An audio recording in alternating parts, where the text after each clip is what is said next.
전능하사 천지를 만드신 하나님 아버지를 내가 믿사오며 그 외아들 우리 주 예수 그리스도를 믿사오니 이는 성령으로 잉태하사 동정녀 마리아에게 나시고 본디오 빌라도에게 고난을 받으사 십자가에 못 박혀 죽으시고 장사한 지 사흘 만에 죽은 자 가운데서 다시 살아나시며 하늘에 오르사 전능하신 하나님 우편에 앉아 계시다가 저리로서 산자와 죽은 자를 심판하러 오시리라. 성령을 믿사오며 거룩한 공예와 성도가 서로 교통하는 것과 죄를 사하여 주시는 것과 몸이 다시 사는 것과 영원히 사는 것을 믿사옵나이다. 아멘.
다윗 왕이 바후림 마을에 가까이 이르렀을 때에 갑자기 어떤 사람이 그 마을에서 나왔는데 그는 사울 집안의 친척인 게라의 아들로서 이름은 시므이였다. 그는 거기에서 나오면서 줄곧 저주를 퍼부었다. 다윗 왕의 모든 부하와 모든 용사가 좌우에 서서 왕을 호위하고 가는데도 그는 다윗과 그의 모든 신하에게 계속하여 돌을 던졌다. 시므이가 다윗을 저주하여 말하였다. 영영 가거라. 이 피비린내 나는 살인자야. 이 불안당 같은 자야. 네가 사울의 집안 사람을 다 죽이고 그의 나라를 차지하였으나 이제는 주님께서 그 핏값을 모두 너에게 갚으신다. 이제는 주님께서 이 나라를 너의 아들 압살롬의 손에 넘겨주셨다. 이런 형벌은 너와 같은 살인자가 마땅히 받아야 할 재앙이다. 그러자 스루야의 아들 아비새가 왕에게 아뢰었다. 죽은 개가 높으신 임금님을 저주하는데 어찌하여 그냥 보고만 계십니까? 제가 당장 건너가서 그의 머리를 잘라버리겠습니다. 왕은 대답하였다. 스루야의 아들아, 나의 일에 너희가 왜 나서느냐? 주님께서 그에게 다윗을 저주하라고 분부하셔서 그가 저주하는 것이라면 그가 나를 저주한다고 누가 그를 나무랄 수 있겠느냐? 그런 다음에 다윗이 아비새와 자기의 모든 신하에게 말하였다. 생각하여 보시오. 나의 몸에서 태어난 자식도 나의 목숨을 노리고 있는데 이러한 때에 하물며 저 베냐민 사람이야 더 말해 무엇하겠소. 주님께서 그에게 그렇게 하라고 시키신 것이니 그가 저주하게 내버려 두시오. 혹시 주님께서 나의 이 비참한 모습을 보시고 오늘 시므이가 한 저주 대신에 오히려 나에게 좋은 것으로 갚아주실지 누가 알겠소. 다윗과 그 부하들은 계속하여 길을 갔다. 그래도 시므이는 여전히 산비탈을 타고 다윗을 따라오면서 저주하며 그 곁에서 돌을 던지고 흙먼지를 뿌렸다. 왕과 그를 따르는 온 백성이 요단강에 이르렀을 때에 그들은 매우 지쳤으므로 거기에서 쉬면서 기후를 되찾았다. 왕을 세우시는 하나님의 이야기 사무엘서. 자, 다윗의 피난길에 세 분류의 사람이 찾아왔습니다. 첫 번째로 다윗을 돕는 자들, 이때와 사독과 아비아달, 후세입니다. 두 번째로 어려움 당한 다윗을 이용해 먹으려는 자, 간사한 시바이고요. 자, 오늘 세 번째 마지막으로 피난길을 떠나고 있는 다윗에게 저주를 퍼붓고 조롱과 비난을 쏟아내는 시므이입니다.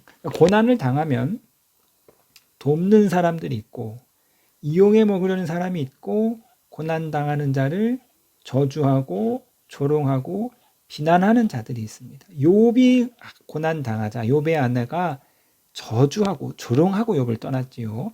마찬가지죠. 우리가 고난을 당하면 시므이 같이 우리를 저주하고 조롱하는 사람들이 반드시 있습니다. 야, 그러면 그렇지. 네가 그럴 줄 알았다. 어?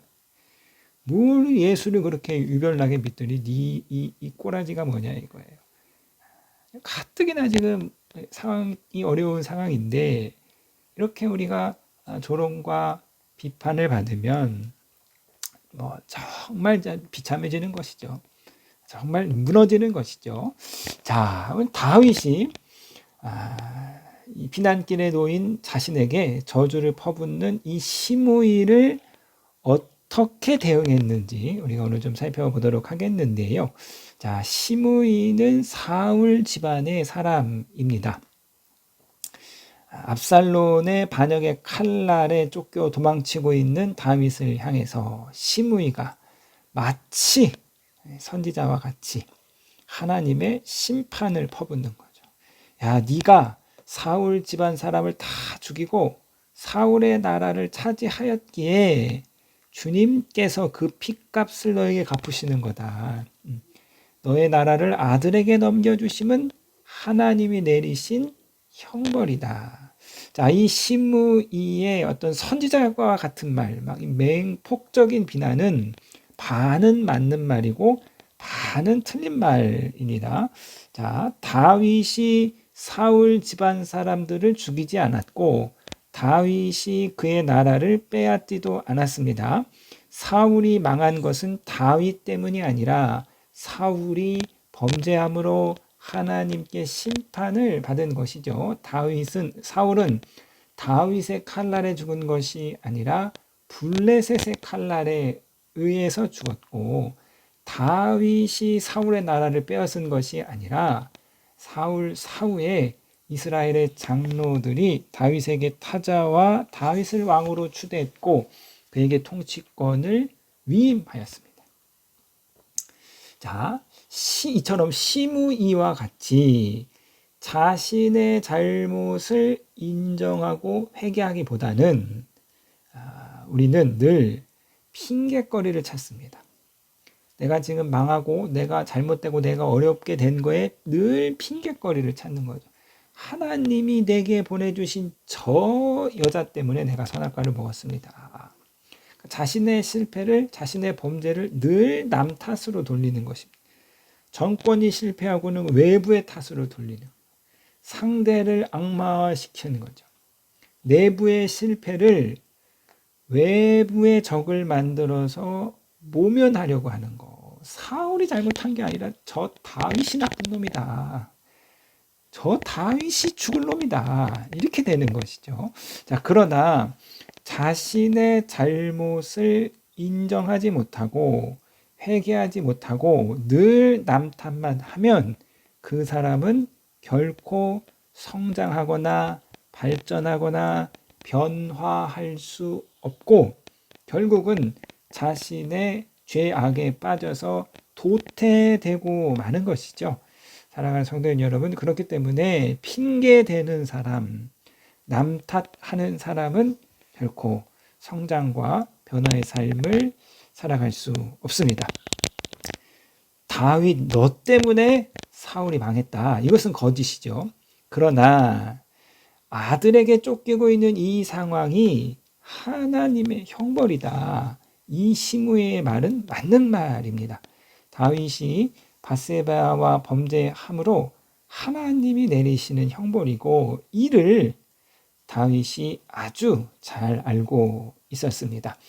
자, 이 시므이에 대한 다윗의 대응이 오늘 참 인상적인데요. 자, 대부분의 사람은 이러한 상황에서 분노하죠. 저놈의 새끼가 가서 이제 멱살을 잡고 같이 싸우는 거예요. 그런데 다윗은 분노로 반응하지 않았습니다. 내가 당장 저 시므이의 목을 따오겠습니다라는 부하를 다윗이 만류하죠. 대부분의 사람은 이러한 상황에서 깊은 좌절에 빠지죠. 타인의 매서운 비판에 멘탈이 한없이 무너지는 거예요. 그래서 막 연예인들이 악성 댓글 때문에 뭐 어리석은 극단적인 선택도 하기도 하는 거잖아요. 그러나 다윗은 이 시므이의 무서운 매서운 비난의 칼날에 좌절로 반응하지 않았습니다. 시므이의 비판과 저주에 다윗은 분노와 좌절로 반응하지 않고 대신 이 순간 하나님의 자비를 구하는데요. 자, 오늘 본문 11절에서 12절 말씀 보시겠습니다. 그런 다음에 다윗이 아비새와 자기의 모든 신하들에게 말하였다. 생각하여 보십시오. 나의 몸에서 태어난 자식도 나의 목숨을 노리고 있는데 이러한 때에 하물며 저 베냐민 사람이야 더 말해 무엇하겠소.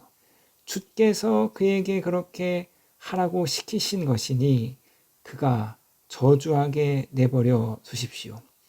혹시 주님께서 나의 이 비참한 모습을 보시고 오늘 시므이가 한 저주 대신에 오히려 나에게 좋은 것으로 갚아주실지 누가 알겠소. 다윗은 정말 비참한 상황에서 자신의 그 비참함을 가지고 한탄하는 것이 아니라 자신의 그 비참한 처지를 가지고 분노한 것이 아니라 자신의 그 정말 말할 수 없고 말할 수 없는 그 처지 속에서 하나님의 자비를 구합니다. 그러니까 다윗은 하나님이 긍휼의 하나님이심을 너무나도 잘 알고 있었던 것이에요. 예수님께서 나인성에 들어가셨는데 성 입구에서 한 장례 행렬을 만납니다. 그 장례는 과부의 외아들의 장례식이었어요. 홀로 있는 과부가 그 외아들마저 잃어버렸으니 이제 그 여인은 살 길이 없는 거죠. 주께서 그 여인을 보시고 불쌍히 여기셨습니다. 그러니까 삶에 아무런 소망이 없고 아무런 희망이 없는 정말 인생의 그 나라 끝으로 빠진 여인을 보고 주님께서 긍휼히 여기시고 은혜를 베풀어 주신 것이죠. 자, 사랑하는 성도님 여러분, 우리의 인생 가운데 뜻하지 않는 고난이 찾아올 수 있고 우리가 고난을 만나면 우리를 조롱하고 비판하는 원수 마귀의 끊임없는 정죄가 있습니다. 그 정죄가 우리를 더 비참하게 만드는 거죠. 야, 너 이러고 살아서 뭘 하냐? 차라리 죽어라. 차라리 하나님 저주하고 죽어라. 하나님 떠나라. 정말 이 비참한 상황 가운데 오늘 우리가 다윗과 같이 분노로 반응하는 것이 아니라 깊은 절망에 나락으로 떨어지는 것이 아니라 우리의 연약함과 우리의 비루함과 우리의 비참함을 가지고 하나님의 자비하심을 구할 때 주께서 나인성 과부를 긍휼히 여겨주시고 그 아들을 살려주셨던 것처럼 우리가 그렇게 주님 앞에 나아갈 때 주께서 우리 가운데 크신 자비의 은총을 허락하여 주실 줄로 믿습니다.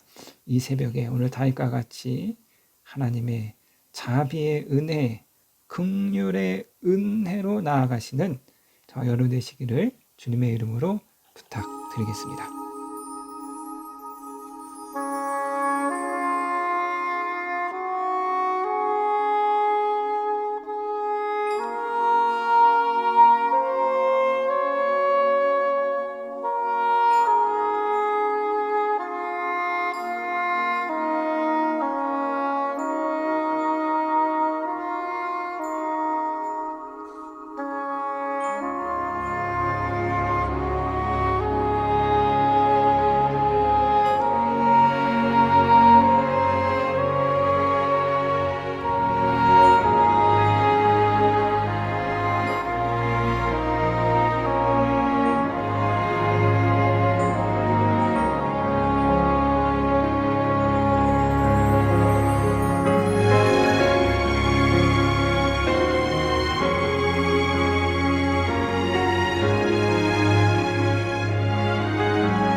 하늘에 계신 우리 아버지여, 이름이 거룩히 여김을 받으시오며 나라에 임하옵시며 뜻이 하늘에서 이룬 것 같이 땅에서도 이루어지이다. 오늘날 우리에게 일용할 양식을 주옵시고 우리가 우리에게 죄 지은 자를 사하여 준 것 같이 우리 죄를 사하여 주옵시고 우리를 시험에 들게 하지 마옵시고 다만 악에서 구하옵소서. 대개 나라와 권세와 영광이 아버지께 영원히 있사옵나이다. 아멘.